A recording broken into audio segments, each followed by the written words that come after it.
Hello there. What I have here for you is the Cosori electric pressure cooker. It is also a slow cooker, a Stockpot, a warmer, a saute pan, a steamer, and a rice cooker all in one. It's a pretty cool unit. There's a few things you should know about it that are not in the owner's manual and that are in the owner's manual and in the recipe book that might confuse you, so I'm going to give you a quick rundown here.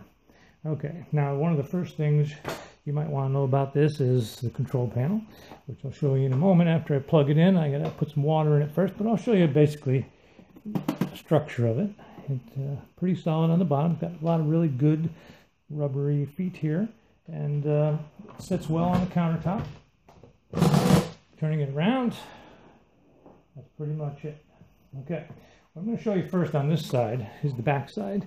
The reason I'm doing that is because this is the side where it's furthest from you when you're cooking, and this is where all the steam and things come from.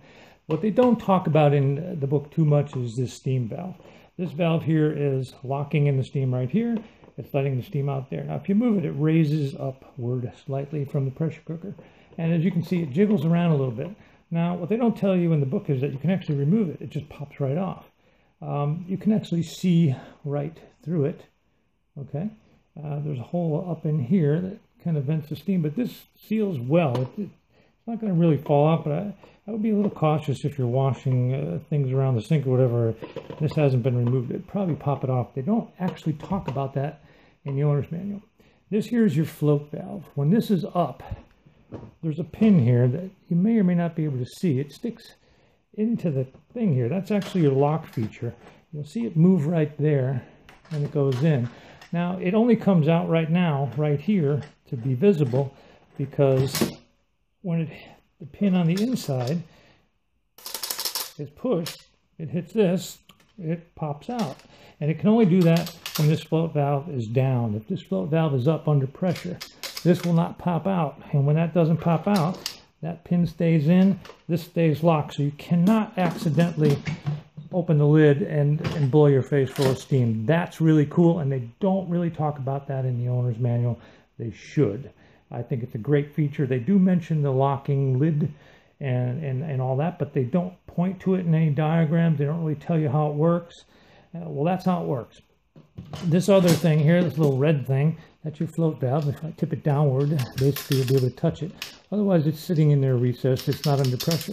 When it is, it pops up. That's what you should pay attention to, and that's what goes down after about 10 minutes of inactivity, and it's turned off, roughly, give or take. Mine did not go down in 10 minutes.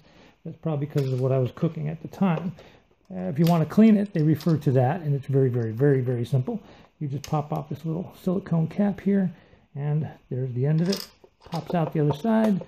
Bingo, in your hand, clean it, whatever, put it back in. Simple.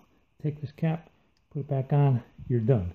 Now, the stock pot on the inside, since I do have the cover off, I'm going to show you that real quick.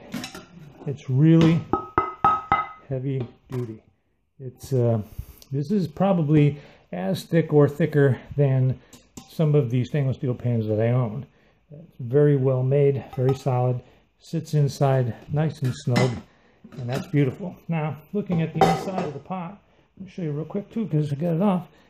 There's a little button here, safety feature, so that this cannot be run without the pot in there. This is a plate, and then there's airspace around everything, and underneath you can probably put your fingers under there. You really don't put anything ever in here but the stock pot that comes with it, period. Don't try to cook with anything other than this pot. Okay, I'm going to show you one more feature because I have it on the back side. This is what they give you. It's a drip cup when it's steaming, whatever. Occasionally there's a runoff and it'll come down into this little cup. It snaps on right here. It actually doesn't really click, but it pushes on nice and firm, and that's kind of cool. Once it's on there, it pretty much stays there. When you're done cooking a meal, just pull this off, wash it off with everything else. You'll be good. So I'm going to put some water in here, and I'm going to turn on the dial, because you really should never turn it on unless there's water or something in the pot. I'll show you what the dial looks like, okay? Okay, what I have now is this got at least 2 cups of water in there. This is actually a measuring cup they give you, and these 2 spoons as well. This holds I don't remember exactly because it doesn't actually say milliliters on the side here, but it shows you a graph.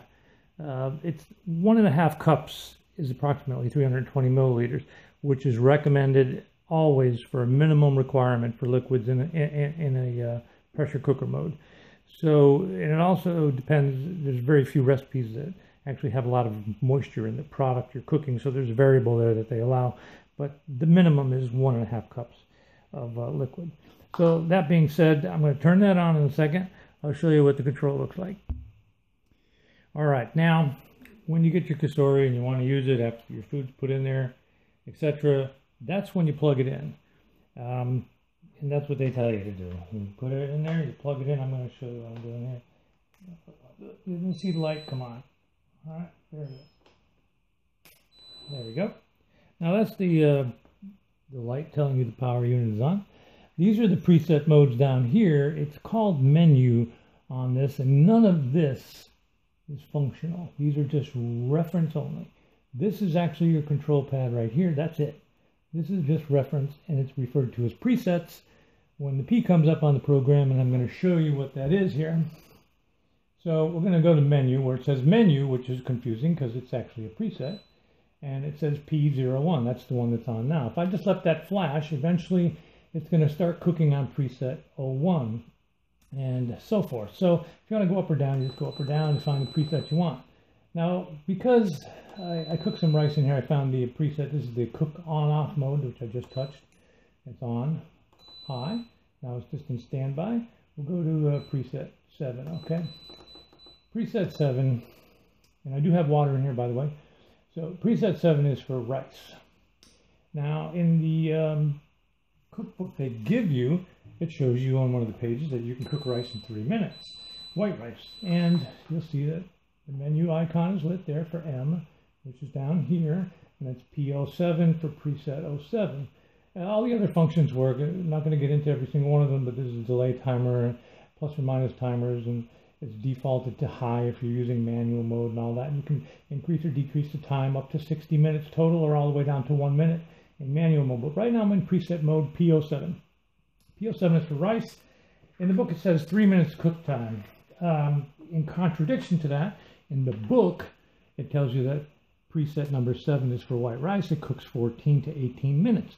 Now if you count the time it takes for the pot to warm up and cook the rice and cool down, it could take you a total of 25 minutes for something like that. But it confuses me because in this book, on one of these pages, which is their book here for white rice, it tells you that it takes 3 minutes, and it doesn't say that's in manual mode. It just says cook time 3 minutes, prep time, blah, blah, blah. White rice, well, that's for white rice, and it takes 14 minutes. So that's confusing. I think they should clarify that.